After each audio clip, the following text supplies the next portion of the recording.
What's up, family? Spencer-Mack here. I want to share with you guys a study that has been fascinating me for the last week or so.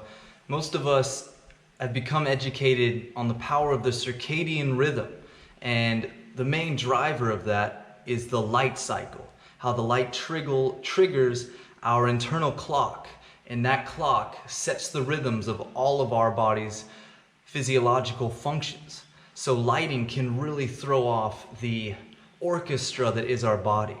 So that begs the question, when is the optimal time for different activities, like perhaps meditation, eating, exercise? Is there an ideal part of the circadian rhythm for these activities? And it seems so. And honestly, a lot of it is the opposite of what I've been doing. So I've been experimenting with something very different. I've been doing intermittent fasting for probably 18 years now, ever since I read the book The Warrior Diet by I forget his last name, I don't want to butcher it. The Warrior Diet. You fast all day, you eat in the evening. So I've been doing some form of intermittent fasting for 18 years, but I've 95% of the time been eating in the evening. Sometimes I eat a little earlier. I tried breakfast for a little while, but the breakfast thing just made me tired through the day. However, apparently, based on most of the studies that I'm witnessing, it is ideal to consume your calories, particularly carbohydrates, in the morning. Your body is more insulin sensitive and has a higher glucose tolerance in the morning. And it seems to be these hours building up till noon and definitely before 4 p.m. that our liver is at its highest function and more ready to take on and process and metabolize food. So because I've read such convincing literature on the topic, seeing multiple studies where they'll feed individuals the same meal at different ends of the day, and those eating in the evening have a tendency towards insulin insensitivity, to develop insulin insensitivity, to pack on more adipose tissue, and to just have less signs of health. More detrimental signs of health come with eating in the evening, it seems, than consuming your calories primarily in the evening or in the morning. So I've been experimenting with that. I'm only about 5 or 6 days in. It seems that the liver clock, each organ has its own internal clock, and that runs with the rhythm of the suprachiasmatic nucleus, did I pronounce that right? Which is the master clock of the system, which is primarily orchestrated by the light. These other peripheral clocks, as they call them, are activated by what they call Zeitgebers, which is a signal from the environment, like eating, exercise, temperature. These kind of environmental factors signal our internal clock.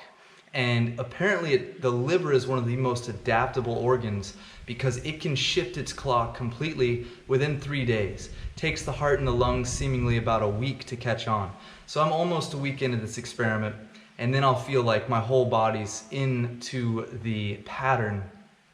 And I am enjoying it right now. In all honesty, I'm not that hungry in the morning, but I eat anyways, and then I'm just guaranteed to not have hunger into the evening. Now, an interesting thing is, my heaviest training is in the evening, so I definitely have this psychology that I want to consume some kind of protein after I train, some kind of carbs.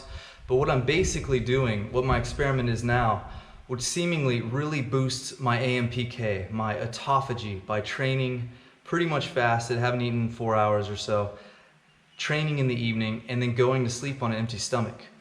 This would definitely boost the growth hormone levels, which have their own circadian peak that peaks at night. Your insulin sensitivity peaks in the morning, your insulin sensitivity peaks around noon, your cortisol peaks in the morning, that's what wakes you up. So all these hormone and metabolic patterns have wave-like frequencies or patterns to them. And so in the realm of exercise and physiological fitness, our strength peaks in the afternoon between 4 to 8 p.m. Our cardiovascular function peaks around 5 o'clock. Our physical output strength is somewhere between there and 7. So it seems like the late afternoon is the optimal time to really train your body physically. So what I'm basically trying to do is maximize the rhythmic fluctuations of my body by eating at the time that I am more able to absorb nutrition. It's a higher tendency that I'm actually going to oxidize and utilize those carbohydrates that I eat in the morning to give me a more energetic and more active day. It's shown that animals that eat earlier in their active period will have more physical activity. They'll move around more through the day than those that eat later in the day. So that's awesome because I need to move around a lot because I'm working on a farm. So by consuming my calories in the morning, after a minor training session, do some cardio, do some light martial arts, kickboxing, body weight exercises, qigong, wake my body up, remind it that whenever I consume these proteins and these carbs, I want them to go into the muscle and act as fuel. Go throughout my day, eat a big lunch.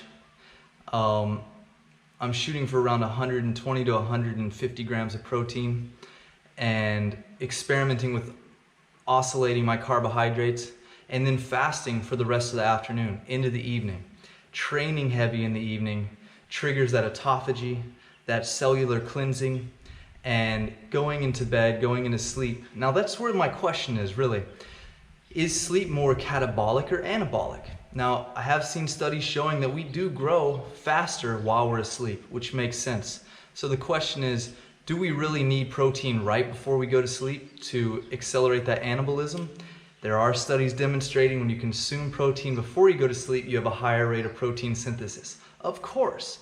However, does that protein consumption limit your autophagy? Does it set back your AMPK, your cellular cleansing, certainly your production of ketones? Which one's more valuable? So potentially, since consuming protein or fat alone is not a very strong trigger to your circadian rhythm, the strongest trigger is a combination of carbohydrates and protein. So like eating that in the morning for breakfast is the strongest trigger to set in your circadian rhythm for the day.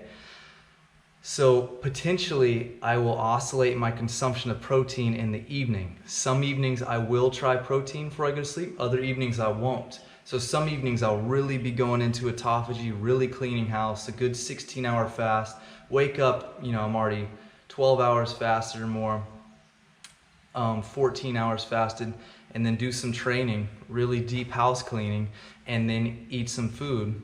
And so that's the pattern I'm currently experimenting with. So this is called chronobiology, chrononutrition, and it's really fascinating just to see the variance in effect that the same food can have when consumed at different times.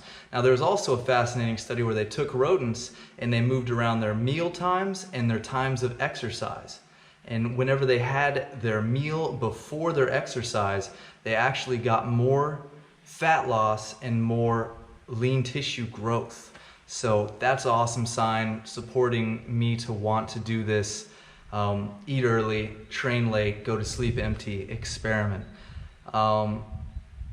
Ultimately just to really maximize my autophagy, clean house, clear my mind, get really deep regenerative sleep, and benefit from the muscle preservation parts of AMPK and those maximum stimulation of growth hormone by not consuming calories right after I train. So this is definitely something interesting. I actually haven't seen much about this or heard too many people doing experiments on this, so this should be interesting and quite novel. If you guys have had experiments in this realm, I'd love to hear them. That is my current experiment right now.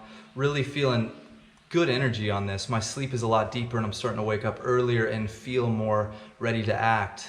And when I wake up in the morning, my gut is just completely empty. So going into pranayama, into breath work, into meditation and dynamic tension is just, it feels good, it feels natural. So that's where we're at now, guys. Chronobiology, chrononutrition, getting in rhythm with the rhythms of life and your biology, syncing up to the rhythms of nature.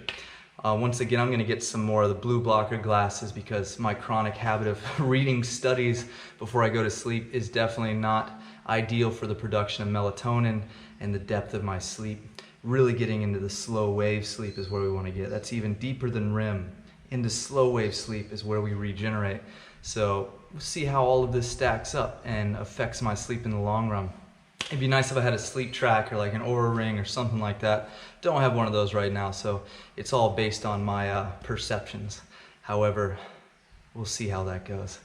As always, guys, lots of love. If you found this inspiring, please share it. Subscribe if you have not already. We've got lots of great content in this realm of nurturing our optimal potential coming. So if you guys have any particular areas of interest, please share. And always appreciate the comments and the conversations down below. I'll see you guys in the next one. Peace.